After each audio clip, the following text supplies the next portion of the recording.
UGC के नियमों के विरोध में देश भर में सवर्ण समाज में एक आक्रोश की लहर दिखी। बाद में सुप्रीम कोर्ट ने उन नियमों पर रोक लगा दी और मामला अदालत में अब उसकी अगली सुनवाई 19 मार्च को होगी। लेकिन राजनीति की अदालत में तो मामला लगातार चल रहा है। राजनीति की अदालत तो निरंतर चलती है। देश भर में सियासत के भीतर नई नई लहरें और नई नई तरंगें उठ रही हैं इस विवाद के बाद से, क्योंकि इस विवाद ने देश के सामाजिक समीकरणों को बहुत गहरे तक झकझोर कर रख दिया है। और जब जब देश के सामाजिक समीकरण झकझोरे जाएंगे तब तब राजनीति भी उससे प्रभावित होगी, ये तय जान लीजिए। इससे कोई इनकार नहीं कर सकता। जिसको भी भारत के समाज और समाज से प्रभावित होने वाली राजनीति का अंदाज है वो मेरी बात से सहमत होगा। एक धारणा बताया जा रहा है, बन रही है ऐसी कि सवर्णों को लग रहा है कि भारतीय जनता पार्टी शायद हमको ऐसा मानकर चल रही है कि ये जाएंगे तो जाएंगे कहां। अंग्रेजी में एक शब्द होता है टेकन फॉर ग्रांटेड। आप सवर्णों से बात करिए तो आपको ऐसे सवर्ण मिल जाएंगे जो ये कहेंगे कि भाई भाजपा को भी लग रहा है कि हम तो खूंटे से बंधी गाय हैं उनके। ये भाव। अब यहां समझने की बात यह कि क्या वास्तव में ऐसा है कि सवर्ण भाजपा के खूंटे से बंधी गाय की तरह है, या क्या सवर्ण ऐसा है कि तुम ही से मोहब्बत और तुम ही से अदावत वाला भाव रखता है भाजपा के लिए। कुछ लोग ये भी कहते आपको मिल जाएंगे कि भाई नाराजगी कितनी भी हो लेकिन सवर्ण चुनाव आएगा तो वोट भाजपा को देगा। कुछ लोग ऐसा भी कह रहे हैं। और एक वर्ग ऐसा भी है देश में जो ये कह रहा है कि सवर्ण इन टोटो यानी सारा सवर्ण समाज न तो भाजपा के खूंटे से बंधी गाय है और ना सारा सवर्ण समाज ऐसा है कि चाहे जो हो जाए वोट भाजपा को ही देंगे। ये बात जो लोग कह रहे हैं उनका तर्क है, उस वर्ग का तर्क है कि अब की चोट बच्चों के भविष्य पर है, नौजवानों के भविष्य पर है, बेटे बेटियों के भविष्य पर है यूजीसी के नए नियम के जरिए। इसलिए मन में फांस गहरी है, इसलिए दूध में नींबू पड़ गया जैसी स्थिति निर्मित हो गई है। तो क्या होगा फिर? मान लेते हैं ऐसी स्थिति निर्मित हो गई, तब क्या होगा? उत्तर प्रदेश को सामने रखकर एक संभावना पर चर्चा करके देख लीजिए, विचार करके। देश का सबसे बड़ा राज्य है और यूजीसी वाले मामले में सबसे ज्यादा उसके विरोध में प्रदर्शन और धरने भी उत्तर प्रदेश में हुए। तो ये करके देख लीजिए, एक बार चिंतन करिए। आपने गौर किया कि यूजीसी वाले मसले पर बहुजन समाज पार्टी की मुखिया मायावती जी ने जो प्रतिक्रिया दी थी दूसरे दिन, उनकी प्रतिक्रिया को सवर्णों ने बड़े पैमाने पर सराहा था। बस इस बात को थोड़ा गौर करिए। मायावती जी की प्रतिक्रिया को सवर्णों ने दिल खोलकर सराहा था।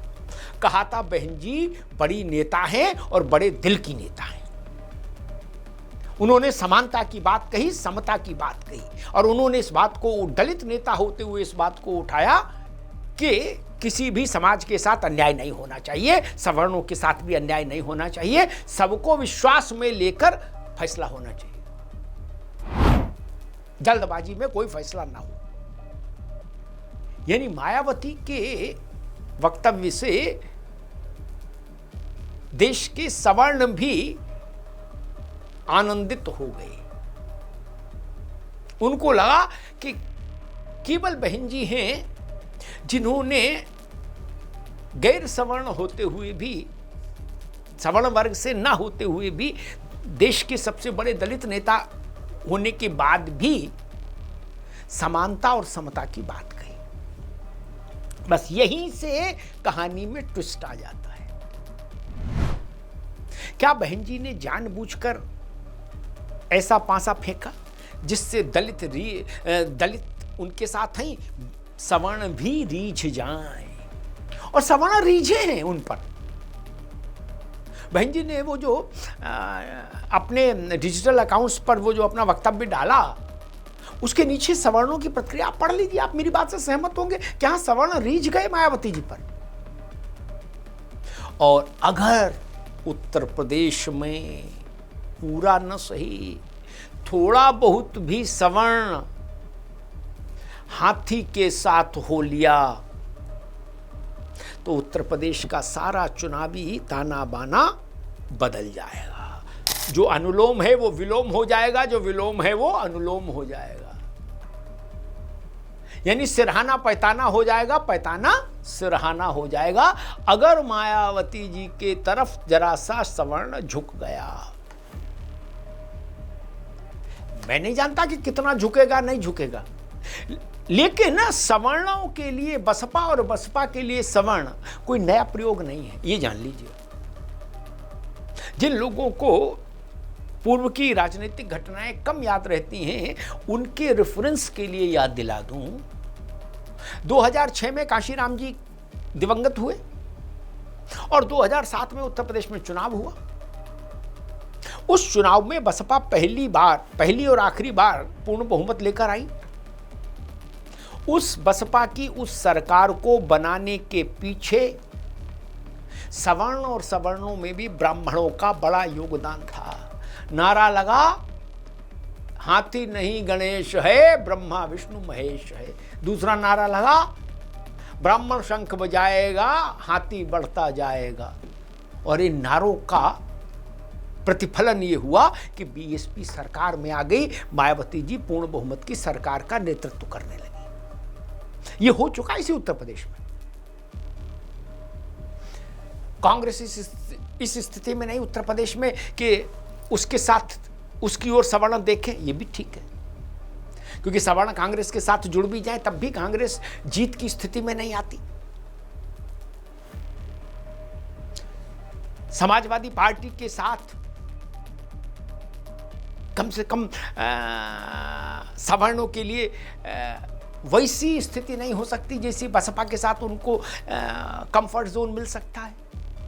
और वो भी यूजीसी जैसे मामले में, जहां पिछड़े आक्रामक ढंग से यूजीसी के नियमों के पक्ष में लामबंद हो रहे हो। और समाजवादी पार्टी के भीतर बहुत सारे नेता और वक्ता प्रवक्ता ऐसे भी हैं जो समय समय पर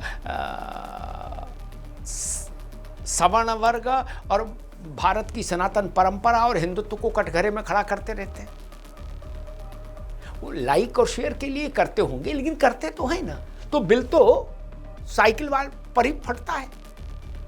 उन सब के को सामने रखकर अगर आप देखेंगे तो मायावती जी ज़्यादा कंफर्टेबल चॉइस लगती हैं सवर्णों के लिए, अगर उनका मन भाजपा से खट्टा हो तो। अगर लगा रहा हूं, क्योंकि चुनाव तो अभी दूर है, 27 के विधानसभा चुनाव में भी 1 साल है, लेकिन अगर भाजपा से मन खट्टा हुआ तो उत्तर प्रदेश में कम से कम सवर्णों के लिए बसपा विकल्प हो सकती है। और ये बात मायावती जी को भी शायद समझ आ रही होगी, इसीलिए उन्होंने दरवाजा खोला है एक, ये कहे कि यूजीसी के नियम मनमाने हैं और सबको साथ लेके चलना चाहिए, समानता होनी चाहिए, असमानता ठीक नहीं है। सोचिए, आज देश में किसी दूसरे दलित नेता ने, पिछड़े नेता ने ऐसा बोला क्या जैसा मायावती जी ने बोला हो तो नाम बताइए। किसी भी, अखिलेश जी ने बोला नहीं, रामगोपाल जी ने बोला नहीं, मल्लिकार्जुन खड़गे ने बोला नहीं, वो दलित नेता है। सारे देख लीजिए देश भर के दलित नेता और पिछड़े नेता, कोई बोला नहीं। भाजपा के मध्य प्रदेश के मुख्यमंत्री यादव जी बोले नहीं, कोई नहीं बोला। अकेली वन एंड ओनली बहन कुमारी मायावती जी, जिन्होंने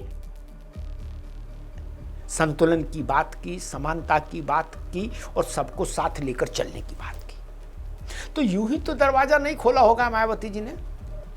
पुरानी नेता है, काशी राम जी से शिक्षा दीक्षा पाई है राजनीति की, राजनीति के संदर्भ और प्रसंग को अच्छे से जानती हैं, नैरेटिव की लड़ाई को समझती हैं। शायद इसीलिए उन्होंने दरवाजा खोल दिया। एक सवर्णों को लिए एक संदेश हो गया कि चिंता नहीं करो, हम हैं। अगर आपको भाजपा में मन नहीं लग रहा तो हमारे आंगन में आ जाओ, हम यहां खाट बिछाएंगे। ये एक बड़ा डेवलपमेंट है इस यूजीसी के कोहराम और कोलाहल के बीच में, जिस पर आने वाले वक्त में निगाह रखना जरूरी है। सुप्रीम कोर्ट में क्या होगा अलग विषय है, लेकिन राजनीति का कोर्ट, राजनीति की कचहरी अपने अंदाज में चलती है। इसलिए कोर्ट पर निगाह तो वकील साहब लोग रखेंगे, जिनको राजनीति करनी है उनको राजनीति की कचहरी पर निगाह रखनी होगी और देखना होगा कि क्या दलित भारतीय जनता पार्टी से के प्रति खिन्न हो रहा है, और अगर हाँ तो क्या उत्तर प्रदेश में वो बसपा की ओर देख सकता है। ये बड़ा प्रश्न है। धन्यवाद।